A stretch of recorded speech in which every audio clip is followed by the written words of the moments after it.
Have you ever had the fear that someone could be secretly living in your house? You've probably heard of stories on the internet of people who have heard strange noises in their home or noticed things in their home have been moved to an odd place, and then they later find out that someone was secretly living in a room in their home. Maybe it was in the attic or some hidden room they weren't aware of. There are videos from homeowners who have set up cameras in their house and watch the recordings in fear as they watch some unknown person eat their leftover dinner from the fridge and use the sink as their personal bathroom. Were they always in the house, or did they somehow find a way in? What are the intentions of these people? Do they just want to mooch off an unsuspecting family, or are their intentions more sinister? Something similar happened in the 1920s in the town of Grobern, Germany. The Gruber family lived on the Hinterkaifeck farmstead in Grobern, about an hour away from Munich.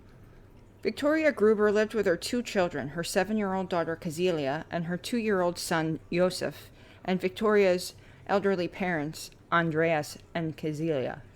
The family was known to keep to themselves, but on April 1st, 1922, the neighbors started getting concerned that something might not be right. 7-year-old Kazelia missed school, which was odd, and the family never showed up to church, which was even stranger because Victoria was a member of the church choir. On April 3rd, Kazelia still hadn't come to school, and their mail started to pile up at the local post office. By April 4th, the neighbor, Lorenz Schlittenbauer, who was also a farmer, decided to investigate and helped lead a search party to find the family. The search team went into the barn, and what they found was a gruesome sight. They found 4 bodies completely mutilated, including the body of Maria Baumgarten, who was the maid. Oddly enough, it was also the maid's first day working for the family. The previous maid had stopped working for the family because she thought the house was haunted. But moving on. Autopsies were done on the family by Dr. Johann Baptist Amüller, and his findings were beyond brutal.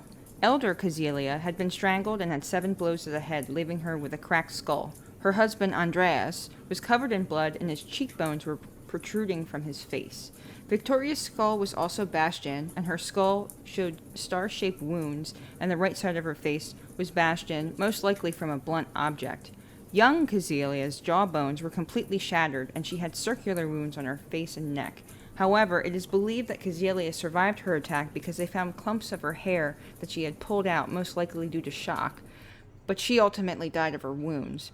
It was believed that these family members were attacked with a mattock, which is similar to a pickaxe. Josef and the maid Maria were found in the farmhouse. Maria had a blow to her head in her chambers, and Josef was found on a cot in his mother's room with a blow to the head. Their bodies were both covered with some kind of sheet. Another odd thing that was discovered is that the farm animals and family dog had not been harmed at all. They had actually been taken care of and fed in between the murders and the days the family had been missing. Nothing else at the farm, aside from the victims, had been disturbed. Someone had been eating at the farmstead, taking care of the animals, and they even found fresh coals in the fireplace, indicating that someone had started a fire. Neighbors also reported seeing smoke coming from the chimney when the family was reportedly missing. Police initially thought that a homeless person may have come by the farmstead, saw the family, and made an attempt to rob them, and it instead ended in murder. But the police ended up finding a large amount of cash at the farmstead and then threw this theory out the window. Police then questioned former maid, who claimed that she thought the property was haunted. She claimed she kept hearing sounds in the attic, and she felt like she was being watched all the time, and she didn't feel safe, so she stopped working for the family. But before she left, she told Andreas about all of these things, and he didn't believe her. Despite this, Andreas did tell his neighbors about some weird things going on at the farmstead before the family was murdered. He found a newspaper in the house that he did not buy. He also found footsteps from the forest to the homestead in the snow that were only going in one direction. None of the neighbors could identify whose footsteps they were. And they also had 2 keys go missing before the murders. Police came to the conclusion that whoever did this took up residence in the home before and after the murders. Police were very suspicious of all the men that had some kind of ties to the family. Victoria was a widow. Her husband had died in France during World War I, and she started having an affair with the neighbor Lorenz. Yup, the same guy who led the search party to find the family. Well, apparently Lorenz and Victoria publicly started saying that Josef was actually Lorenz's son. They were planning on getting married, but Andreas, Victoria's father, was not having it, and for some reason didn't like Lorenz, and was somehow able to end the relationship. Lorenz ended up marrying a different woman in town, and together they had a child together, but the baby passed away tragically only a few weeks after the baby was born.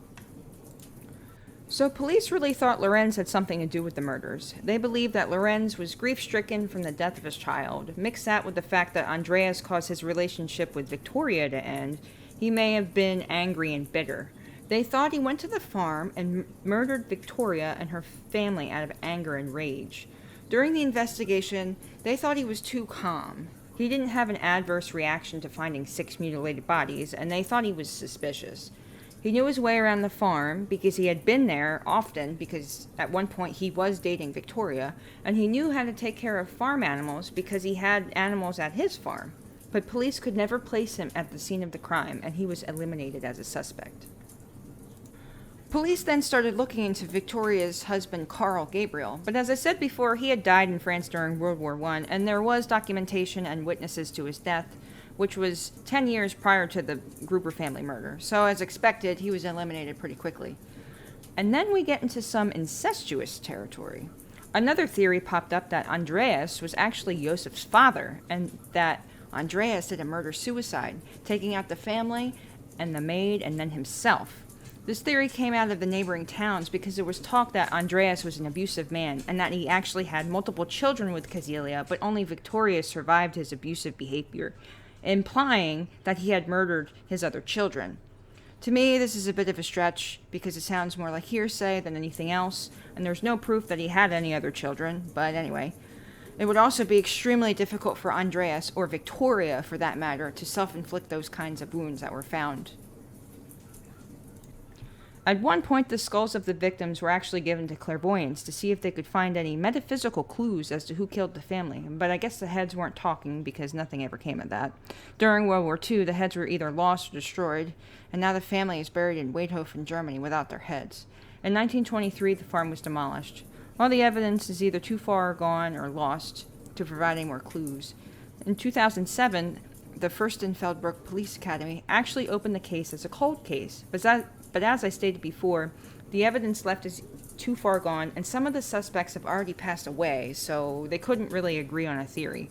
However, police do have a theory, but at this time it remains a mystery out of respect for the surviving family members. My gut tells me that if Lorenz didn't do it, then maybe someone else in the town did. If Andreas had a reputation in these other towns for being abusive, maybe someone had a vendetta for him. Maybe he wronged someone and they wanted revenge on the family, and this mystery person slid undetected. Or maybe there was a conspiracy against him amongst multiple townsfolk to get rid of Andreas, and another family member witnessed it, and they had to take the whole family out to prevent themselves from being caught. Again, this is all speculation. It could have simply been Lorenz the whole time, or it could have been someone else hiding amongst the townspeople. Maybe one day police will release their theory to the public, but until then, this case will remain a mystery. If you have any theories, I would love to hear them. As always, thanks for watching. If you enjoy this kind of content, please consider subscribing. If you have any suggestions, cases, or stories you would like me to cover, please feel free to leave a comment down below. And as always, stay safe.